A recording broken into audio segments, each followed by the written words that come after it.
Welcome, everybody. We'll begin in a little bit, but I'm just doing a quick test for the administrators behind this. Hope Anya can hear me. Fantastic. All right. We will begin in just a little bit.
Hello, all.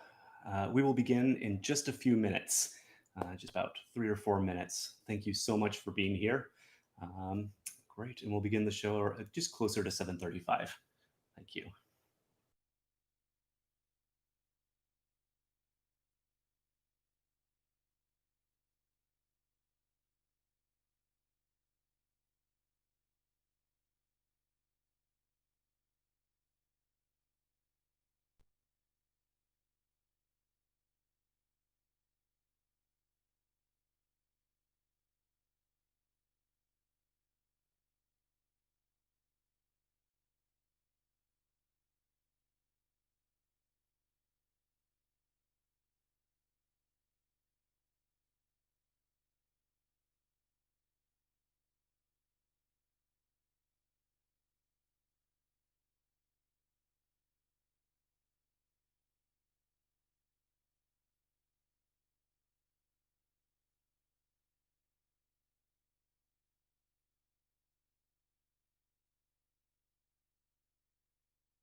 Hello, my name is Matt Kline, and I want to welcome you to the Southwestern College Music Recital Series. Thank you so much for being here and choosing to spend your Wednesday evening listening to music. I am a faculty member here at Southwestern, and this is actually my very first semester here at Southwestern. I am in charge of the orchestra and the string program here. Although the pandemic has made for a very unusual beginning to the school year, it has been an absolute joy to get to know the incredible students, faculty, and administrators in our Southwestern community.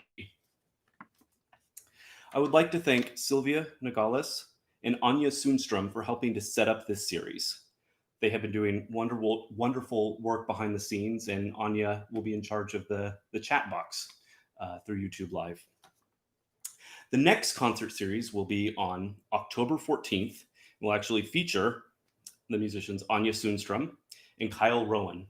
I highly recommend checking out these wonderful musicians. I've performed with both of them, and it's going to be a wonderful evening. So I would like to say a few words about what you're about to hear this evening. First, if you look at the bottom of the YouTube Live box, you'll see the program. And so the program is going to consist of all solo double bass music. Two of the pieces I actually composed. The first piece is titled Leap of Faith. And this is a piece that is a meditation.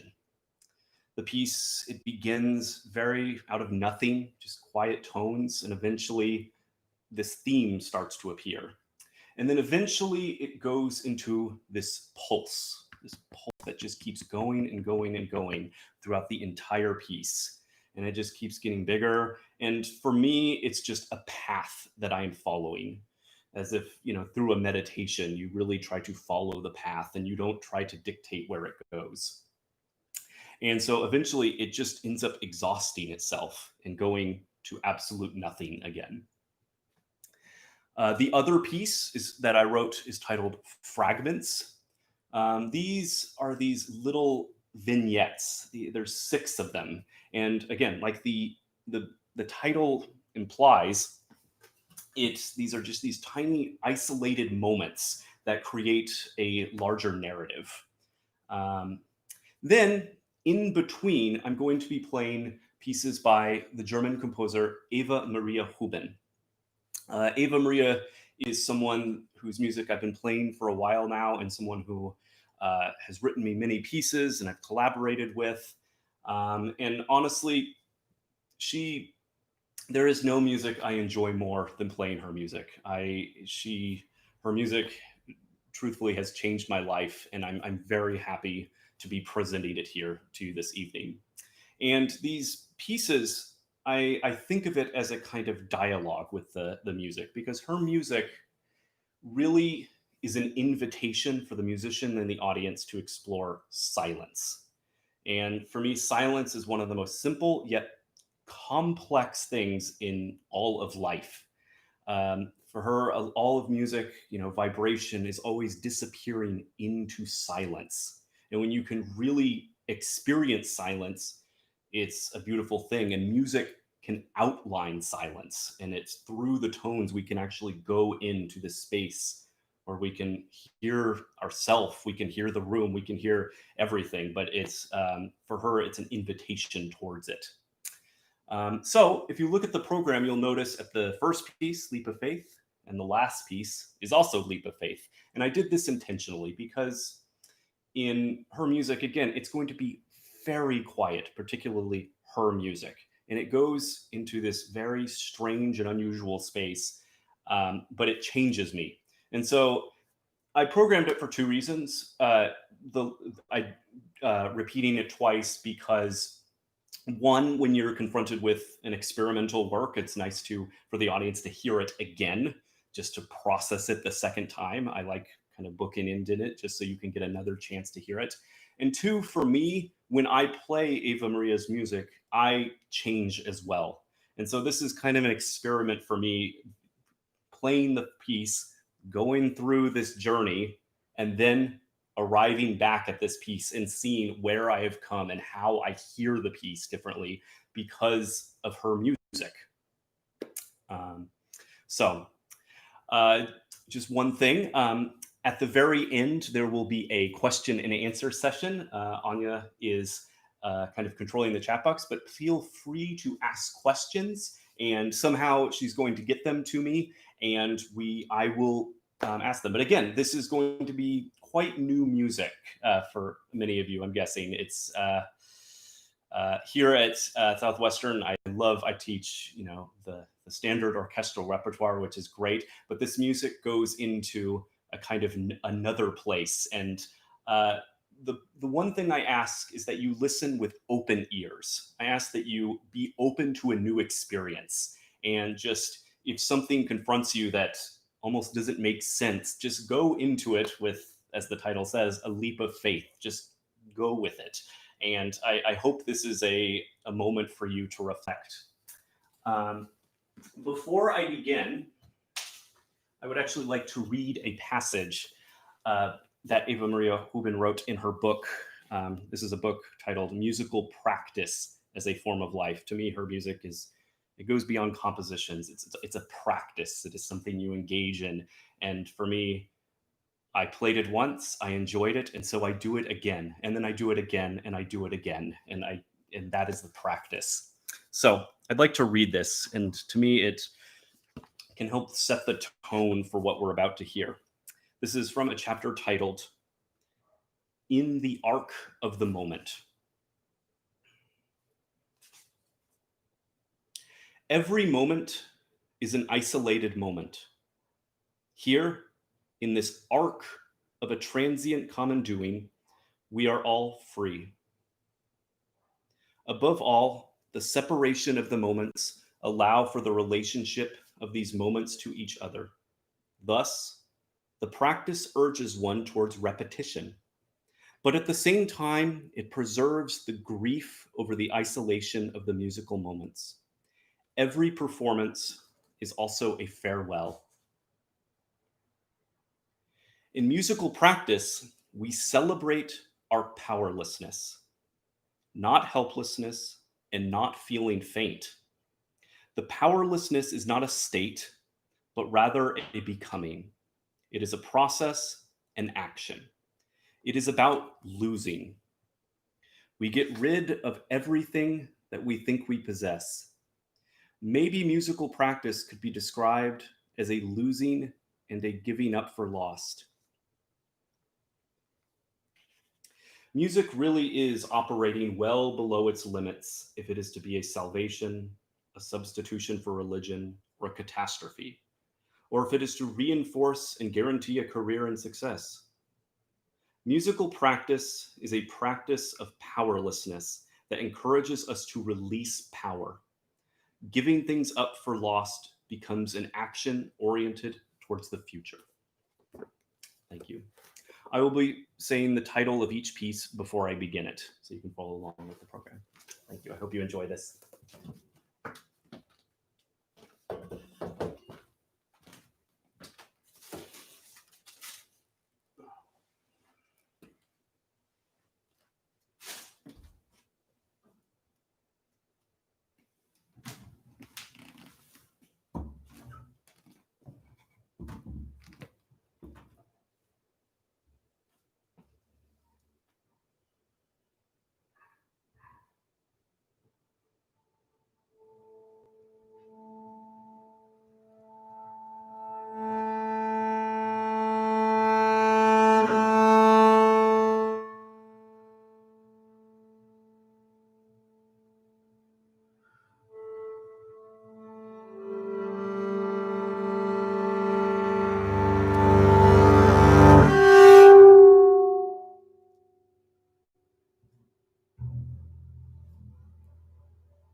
This is What is a Chord by Eva-Maria Houben.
This is Fragments.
This is Incantatio by Eva-Maria Houben.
This is Leap of Faith.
Thank you very much.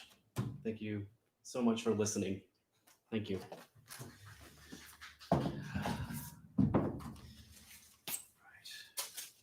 Oh. All right.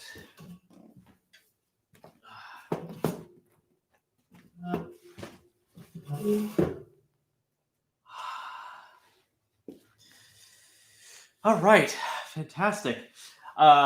Great. I'm not sure how this works too much, but I am thinking. There we go. Okay, give me 2 seconds while I just pull up a few questions and I will do my best to answer them. But again, thank you so much for being here tonight. Thank you for listening. I know we all wish we could be together in person for these concerts. There's just something about special just being in the same room and listening with someone next to you and having an interaction. But I'm so glad that we can do at least this and still perform music and do the things that we love. Okay, great. Let me just get. All right, a couple questions. I'm going to read it out. What is the thing like a soft hammer? Great. That is a good question. This is a bass drum mallet. It is designed specifically for, oops, sorry about that, specifically for percussionists, and you play it on a giant drum and you just boom, and it makes a really low tone. Obviously, it is not designed for the double bass. I was actually working on another piece for double bass and percussion when I was writing this.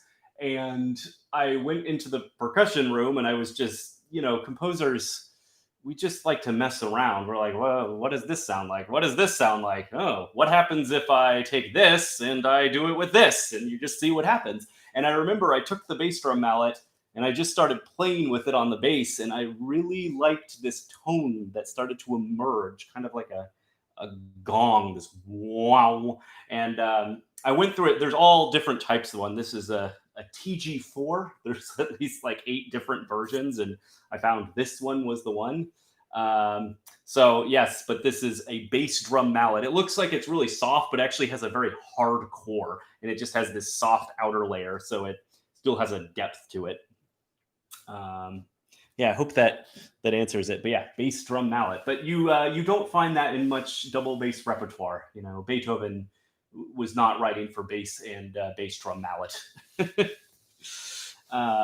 Great. Number 2, someone said, I think he's using time signature 3/4. What is it, Core? Can you say about the yes? It's interesting that you heard 3/4. That might have been. Who knows? I might have been actually. I can't even show you the score. There is no time signatures, and she doesn't even actually tell me what notes to play. This is actually the only information she's giving me is just these patterns of dots. And there's a way that I interpret it where I have to choose a pitch for each line, and then I stay consistent through the whole time, and I just and I release the note afterwards. And over time, these 4 pitches emerge and start to create a pattern. The other thing about her music is it's obviously very, very, very private music. I think I read somewhere where she talks about this, but I find this true that a lot of times when you play her music, it's not necessarily for an audience, it's for yourself, but the audience is privileged to watch someone just enact this private event. And so these are just these 4 pitches that I go into silence with, and it's fun. But the 3/4, that's interesting because if I was just trying to play single notes, have a slight rest, single notes, so subconsciously I might have been portraying some aspect of 3-ness. Sometimes there's 3 pitches in a row, so maybe that was it. Wonder how the fragments look like. Oh, I don't have it with me, but I did write it all out. That one is probably one of my most meticulous scores, and I write out every single note, every single instruction, every little hammer-on. I do borrow quite a bit from bass guitar notation. And so, just to show you, obviously, like if you go back and you listen to someone like Jaco Pastorius or even Victor Wooten, they have these particular techniques of.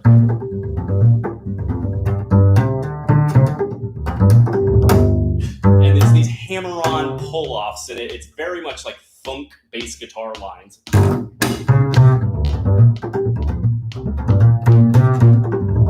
And so I write out exactly how bass guitarists would do it with these kind of hammer-on pull-offs. And there's a very particular notation that bass guitarists use. But again, to me, this is, it's funk music, which my brother is an amazing bass guitar player. And so growing up, when I was very little, I would just sit in the living room hearing him play funk music. And so when I started composing, obviously this kind of came into my brain, and that's how I started composing.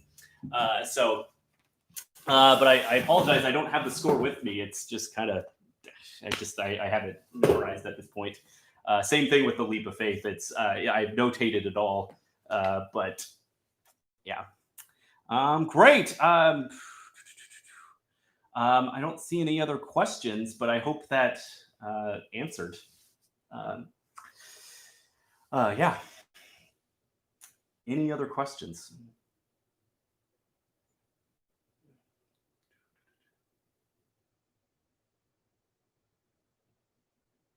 Great. Well, again, I want to thank everyone for being here, and just I hope this was an enjoyable way to spend your evening. I know for me personally, there's been a lot of evenings just that are very lonely, and I'm wishing that we could be together. But I'm so glad we can, again, do this and be in company. Were you playing all these pieces by memory? Yes, my pieces I was playing by memory, but Eva-Maria Houben's music I was reading from a score. So her music I would never want to memorize, mostly because if I memorize it, I would lose any kind of spontaneity from the music. It would be too absolute and rigid, and I would lose something. I need to be reading it and bouncing off the score. So, but that's a good question. But yeah, my music, it's a lot easier to play your own music for memory because it's just, yeah, it's right there. Could you play the bass as a cello? Yes and no. You can sit and play the bass. Yes, there are bass players that play sitting down, and they play with the stool. But at the same time, I do play lots of cello repertoire.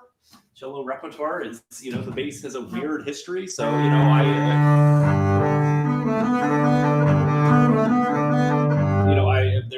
we play this music, but we play it.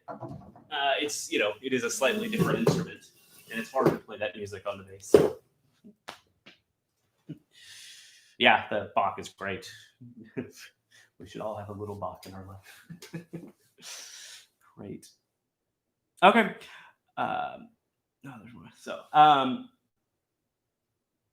oh yes, Anya is an amazing, is great cellist. Yeah, Anya is great.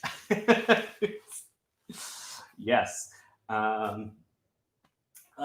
So I don't see any more questions at the moment, so I'm just getting my notes out. But I just, again, want to remind everybody that the next concert will be on October 14th. And this will be a great show. These are two musicians I have the highest respect for and love listening to them play and playing with them. It's Anya Sundström. I'm assuming she's going to play piano. Maybe she'll play cello. She'll probably play piano. And also Kyle Rowan, who I assume will be playing clarinet, but he also might play some toy piano, I'm guessing. I don't know. You'll have to wait and see. I think it's going to be a very cool show.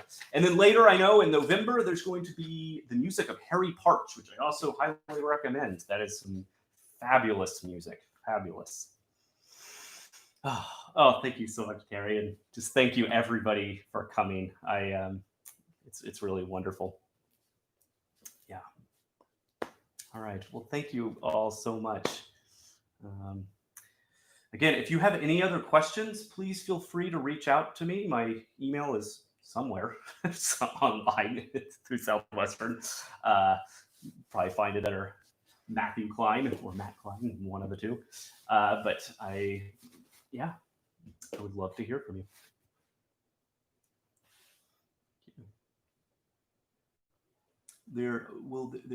Oh, fantastic. Choral Pops concert on October 18th. Yes, go to that October 18th. October 18th. Do that. That would be fantastic. Thank you so much, everybody. I really appreciate this. Thank you so much, Carrie. Thank you. Thank you, Michael. Thank you. It's hot. It's very hot in here. I'll tell her.